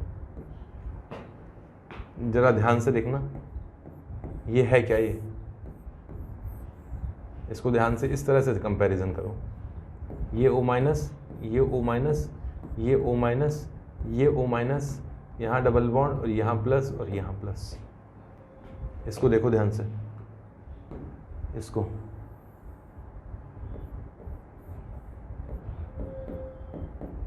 To pi electron system, aromatic, stable है। स्क्वायरिक एसिड का एनायन एरोमेटिक होता है, यहां ये स्क्वायर एनायन एरोमेटिक नहीं है, पहली बात। दूसरा, स्क्वायरिक एसिड का एनायन में 4 इक्वल रेजोनेटिंग स्ट्रक्चर बनती है, यहां वो 4 इक्वल रेजोनेटिंग स्ट्रक्चर्स नहीं बन पाएगी। होगी तो सही, रेजोनेंस होगा, लेकिन ऐसा नहीं होगा। इसमें कंप्लीट कंजुगेशन होता है, इसमें कंप्लीट कंजुगेशन नहीं होता है। बना के देखनी पड़ेगी आप लोगों को, जो मैं बोल रहा हूँ उसको बना के देखिएगा। रेजोनेटिंग स्ट्रक्चर मैंने बनवाई हुई है, बनाना भी आपको आना चाहिए। स्क्वायरिक एसिड का एनायन ज़्यादा स्टेबल होगा, इसका मतलब स्क्वायरिक एसिड ज़्यादा एसिडिक होता है। हालांकि स्क्वायरिक एसिड की एसिडिक स्ट्रेंथ एसिटिक एसिड से भी ज़्यादा होती है ना, उससे पिक्रिक एसिड से भी ज़्यादा होती है। पिक्रिक एसिड एसिटिक एसिड से भी ज़्यादा एसिडिक है, उससे भी ज़्यादा एसिडिक होता है स्क्वायरिक एसिड। कारण यही है कि एरोमेटिक बन जाता है। इसमें ऑर्थो इफेक्ट लगाएंगे, बेंजोइक एसिड की ऑर्थो पोजीशन पे कोई ग्रुप आता है तो ऑर्थो इफेक्ट लगता है, और ऑर्थो इफेक्ट से एसिडिक स्ट्रेंथ बढ़ जाती है। पता है ना ये तो, एक मिनट सेव कर लेता हूं इसे। हाँ, बेंजोइक एसिड की ऑर्थो पोजीशन पर कोई ग्रुप हो तो ऑर्थो इफेक्ट के कारण एसिडिक स्ट्रेंथ बढ़ जाती है, और जितना बड़ा ग्रुप होगा ऑर्थो इफेक्ट उतना ही ज्यादा लगेगा।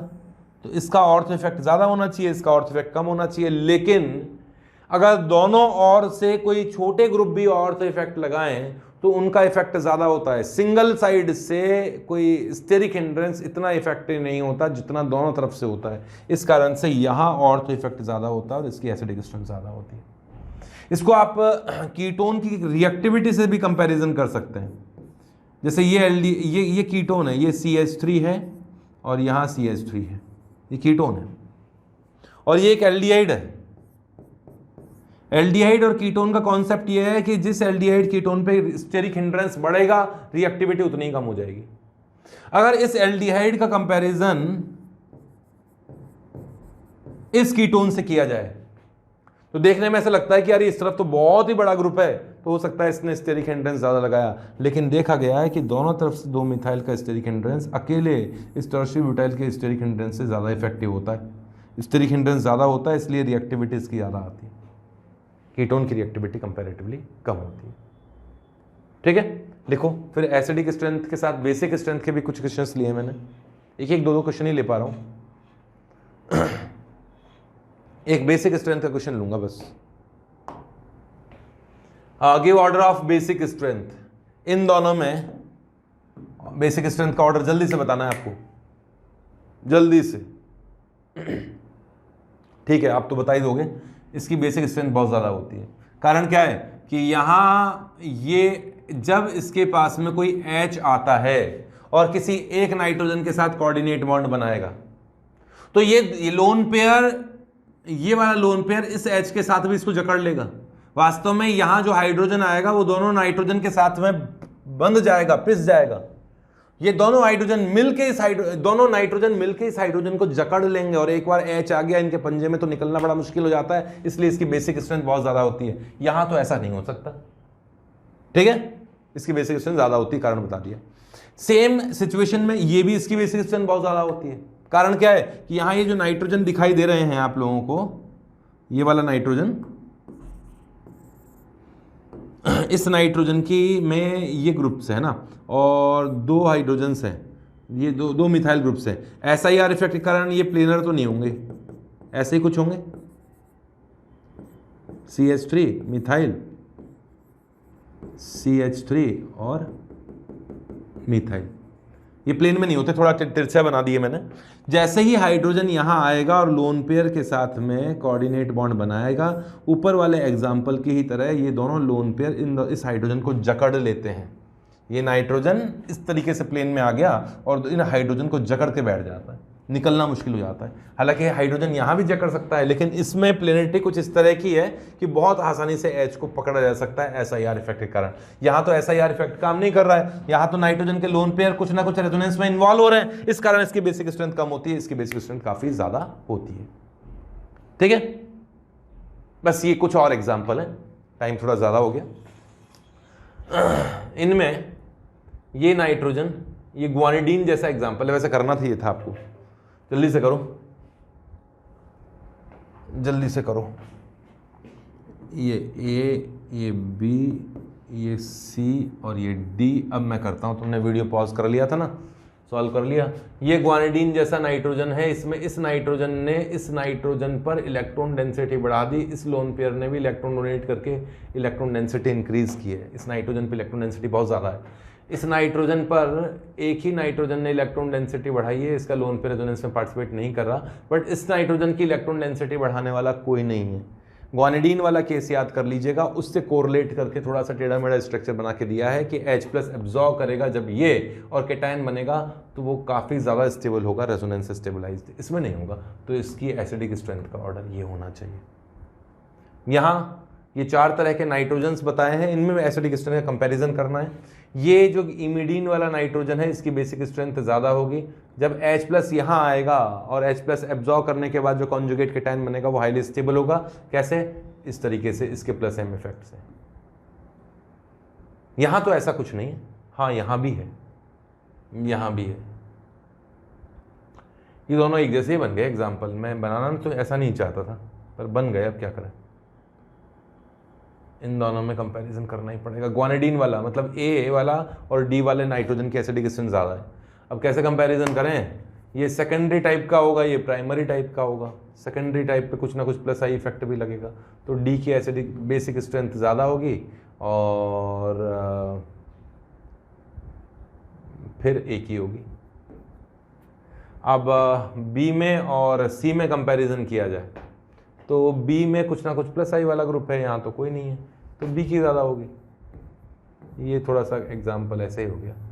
एक ए बी सी डी का कंपैरिजन ना करके पूरे स्ट्रक्चर का कंपैरिजन करना चाहिए था। कोई नहीं। हाँ, ये है पैराटोल्यूडीन और ये है ऑर्थोटोल्यूडीन। ऑर्थोटोल्यूडीन में ऑर्थो इफेक्ट होता है, एनिलीन पर भी ऑर्थो इफेक्ट काम करता है। ऑर्थो इफेक्ट के कारण एनिलीन की बेसिक स्ट्रेंथ डिक्रीज हो जाती है। ठीक है, तो ऐसा हो सकता, इस तरीके से क्वेश्चन पूछा जा सकता है। और ऐसा भी पूछा जा सकता है कि इसमें H प्लस एब्जॉर्व करने के बाद कौन सा कैटायन ज़्यादा स्टेबल होगा, तो H प्लस एब्जॉर्व करने के बाद इसी का कैटायन ज़्यादा स्टेबल होता है, जिसकी बेसिक स्ट्रेंथ ज़्यादा उसी का कैटायन ज़्यादा स्टेबल होता है। तो ये काफ़ी एग्जाम्पल्स मैंने ले लिए, काफ़ी क्वेश्चंस मैंने ले लिए, और मुझे तो ऐसा लग रहा है कि इतना कुछ एग्जाम्पल लेने के बाद भी मैं GOC को पूरी तरह से कवर नहीं कर पाया। हालांकि सारे तरह के एक एक दो के एग्जाम्पल मैं ले चुका हूँ। सब तरह के एग्जाम्पल, अच्छे लेवल के एग्जाम्पल्स मैंने यहाँ लेने की कोशिश की है। इससे रिलेटेड क्वेश्चंस की प्रैक्टिस करो। GOC बहुत आसान है, बस क्वेश्चंस की प्रैक्टिस ज़्यादा कर लो। GOC अगर कंप्लीट कर लेते हो तो आगे के पोर्शन जो है उनमें लॉजिक आप लोगों को सब कुछ समझ में आ जाएगा, उनके रिएक्शन की मैकेनिज्म आपको सब कुछ समझ में आ जाएगी। Okay, all the best.